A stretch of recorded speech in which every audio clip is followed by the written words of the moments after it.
In this video, we're going to talk about why should you buy a BMW 2022 and up or a G42 M240i. I'm going to go over the reasons why I bought this vehicle, what makes it such a great all-around car, and things you could do to it to make it fast. Let's get into it.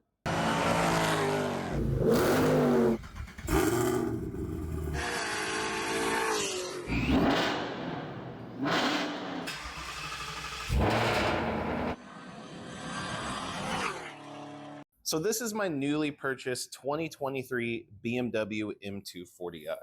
And it's not a bad looking car.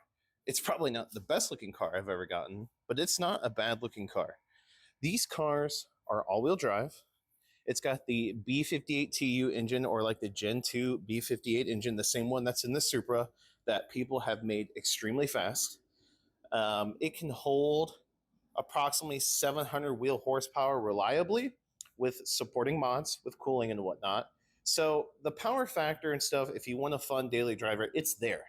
And it's all-wheel drive. I highly recommend getting the all-wheel drive X-Drive version and not the rear-wheel drive one, because all-wheel drive is really fun. And this is my first all-wheel drive vehicle. And even stock, I'm having a absolute blast with it.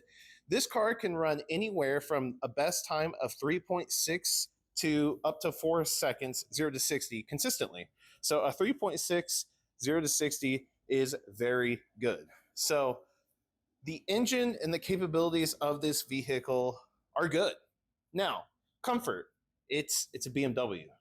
The comfort is great. So check the boxes there. Don't really have to go over that because you can adjust the settings if you want it firm, soft. I'll kind of show you guys some of that when we go into the interior.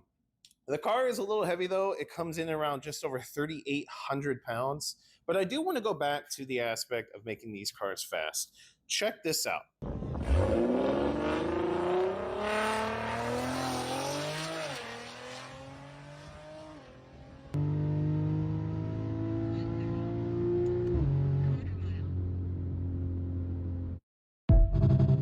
Yeah, look at that. That's insane. My goal for this car overall is to potentially be the new work car, because I will be getting rid of that thing out there. When my work company car program changes, I'm going to have to get another vehicle. So either this is going to be the fast car or this is going to be just the fun work car that's pretty quick. We'll still modify it. But the goal for this car is to get 0 to 60 sub 3 seconds and do like a 6.7 or 6.8 in the 8th mile, because I have an 8th mile track here in town. And that's really easy to do with these, and you don't have to spend a whole lot of money. One thing I know a lot of people don't seem to care about is gas mileage, but I'm actually averaging like 36 miles a gallon on the highway with this thing, and that won't change even modified. Actually, it might even be better. And in town, I'm getting around 22 to 26. So it's definitely a great daily driver in terms of that aspect as well, because gas has always been more expensive these last few years, and with it going down, your money is going to be able to go even farther, though. The boot in this is pretty nice. The trunk does have quite a bit of space in here. So if that's something you're worried about, there is quite a bit of space, and you can put the back seats down as well. Let's check out the interior. So if we go inside here, it's a very nice interior. I would be lying if I said this didn't play a role in my choice of vehicle for the next one, because we got rid of the dark horse pretty quickly. The door card's really nice. You got adjustable seat settings here. The interior, the red interior, is really freaking nice. One of my gripes, I guess you could say, is some of those touch points are kind of hard. You would think this would be soft. It's not. You would think right here would be kind of soft. It's not. So some of the touch points with the leather is kind of hard. The seats are comfortable, though.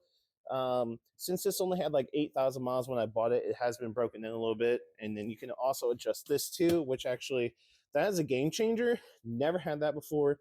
Game changer. It does have the adaptive cruise control. Second car with that, game changer. It does have a heads up display when you drive the car. Second car I've had with that, game changer. The screens are nice, similar to like the Dark Horse, a lot of functionality. I like those. If you've never had screens like this and you're a tech person and you like that kind of stuff, that's a game changer.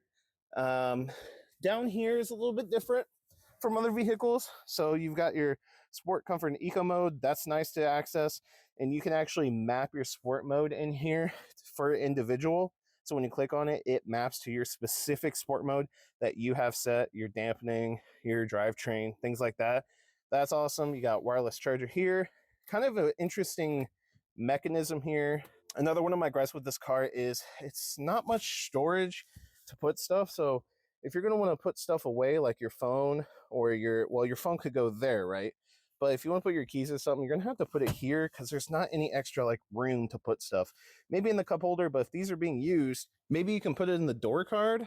Not much. Now, the rear seats, you can actually sit someone very comfortably in the passenger rear because they have more room in the footwell than the driver does. So you can actually comfortably fit someone who's maybe 5'8" or shorter, which are some, women and some men, right? So you can comfortably sit someone in the rear seat on the passenger side since they have more room to adjust for a longer trip if you need to.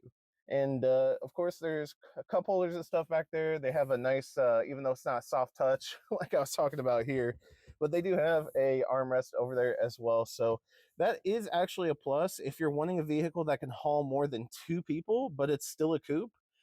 I could probably have a child or someone behind me, like a teenager, while I'm driving, but it's going to be pretty tight fit.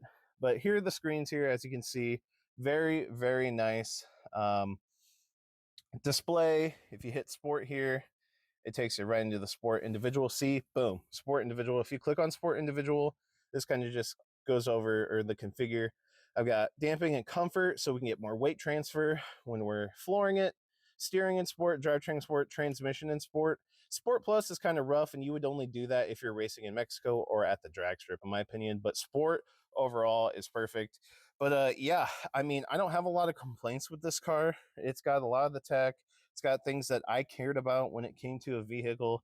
It's got the performance aspect of it when it comes to wanting something quick. Like I could actually tinker with this car and make it quick. So yeah, overall, if you're looking for a really good daily driver that you can still tinker on, still make it quick, not hard to work on too. This engine is very easy to work on when it comes to replacing the high pressure fuel pump, adding flex fuel, putting in an intake manifold, a better one, charge pipes, cold air intake, even the exhaust downpipe and the turbo. Things are really easy to access. So if you're a tinkerer and like to upgrade your vehicles, make them a little bit faster, it's pretty easy to do. And one thing I do want to know is the ECUs, like right here, if I do believe so, the DME, you do have to send that to Finland, but it takes like 3 days. So don't worry about thinking that sucks. It's not that bad. Overall, this car, it's probably my best all-rounder. I've had cars for drag racing, like the Hellcat. I've had the 900 horsepower Hellcat. I've had the 750 horsepower ZL1. I've had 1,000 horsepower Mustang GT. I've had my very first ever performance car, like a 500 horsepower Camaro SS. And then we just had the Dark Horse, which was 500 horsepower as well. So out of all the vehicles, this one, in the few days that I've had it, almost a week, is the best all-around vehicle I have ever had. So if you guys are curious about one of these cars, I think it's a fantastic car to get. It's a good way to segment yourself into BMW because it is my first ever European car, let alone BMW. It's got a legendary B58 engine in it, same one that's in the Supra. So take that for what you will. But let me know what you guys think about this car. Are you interested in one, or do you have a Supra? How are you liking it? Because they're very similar vehicles. Let me know in the comment section down below. And please subscribe if you want to see more content of this vehicle and other car enthusiast content as well. You can expect car manufacturer updates, racing videos, Mexico videos, drag strip videos, just overall informational content on car enthusiast stuff. You can find that right here. That's it with me, and I'll see you guys in the next one.